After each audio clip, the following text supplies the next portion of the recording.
Hier, je me baladais sur les pontons et j'entendais parler que d'IMOCA. Mais en fait, c'est quoi l'IMOCA ? Pour vous raconter tout ça, il faut revenir quelques années en arrière. Bon, c'est vrai que là, je suis revenu un peu trop loin. L'histoire débute en 1991, lorsque des navigateurs décident de partir seuls faire le tour du monde à la voile et sans s'arrêter. Aujourd'hui, plus d'une trentaine de skippers se lancent ce défi tous les 4 ans avec leur bateau. Mais attention, on ne parle pas ici de n'importe quel bateau. On parle ici des 60 pieds IMOCA. Pour construire un IMOCA, ça prend du temps, beaucoup de temps. Avant de commencer, il faut suivre des règles bien précises. Longueur, hauteur, largeur, tirant d'eau, tout est contrôlé. Mais alors, ce bateau, ce sont tous les mêmes ? Eh bien non, même s'ils se ressemblent, ils sont en réalité tous différents. C'est la course à l'innovation pour être le plus rapide sur l'eau. Allez, viens faire un tour. Aujourd'hui, il y a même des foils qui permettent de faire voler le bateau au-dessus de l'eau. Et on utilise même des nouveaux matériaux en y ajoutant du lin. Car le but, c'est de faire le tour du monde à la voile en limitant notre impact sur l'environnement.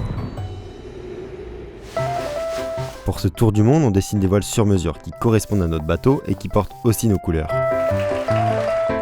À bord de l'IMOCA, on est autorisé à embarquer 8 voiles. Et toutes les voiles côte à côte remplissent la surface de 3 terrains de basket. Énorme ! Mais alors, pourquoi vous faites tout ça ? Pour être le plus rapide et gagner plein de courses. C'est un peu comme faire de la Formule 1 sur un champ de bosse. Waouh, trop bien ! Et des courses, vous en faites beaucoup ? En 4 ans, les skippers peuvent courir sur 17 courses, avec un grand champion chaque saison. Il y a des courses autour de l'Europe, des traversées de l'Atlantique, comme la route du Rhum et la Transat Jacques Vabre. Mais surtout, 2 étapes phares à travers les mers les plus déchaînées du globe. 2 tours du monde, rien que ça. Le premier, c'est le Vendée Globe, un tour du monde en solitaire sans s'arrêter et sans aide. Puis The Ocean Race, un tour du monde cette fois-ci en équipage et qui s'arrête dans 7 pays du monde. Mais dis-moi, tu es tout seul à bord ? Ça dépend, il y a des courses en équipage, des courses à 2 et oui, des courses en solitaire. Mais heureusement, on a des super moyens de communication. Ils nous permettent d'envoyer des vidéos à terre en direct depuis la mer. Tout ça via des satellites. Ça permet de vous faire vivre la course et ça, depuis chez vous.